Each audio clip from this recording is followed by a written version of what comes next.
মুক্তিযুদ্ধের পরের সময়টার কথা বলছি, ৭৫, ৭৬, ৭৭ এই সময়গুলোতে, এবং মুক্তিযুদ্ধ চলাকালীন তখন অনেকটাই ছোটো ছিলাম।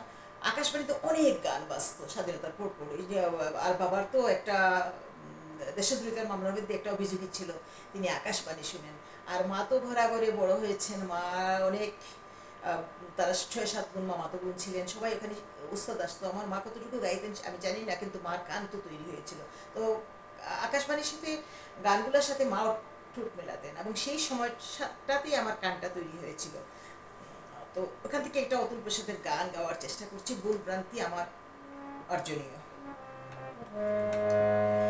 একা মোরে গানের তরি বাসিয়েছিলাম নয়ন জলে, সহসা কে এলে গো, এ তরি বাইবে বলে ভাসিয়েছিলাম নয়ন জলে।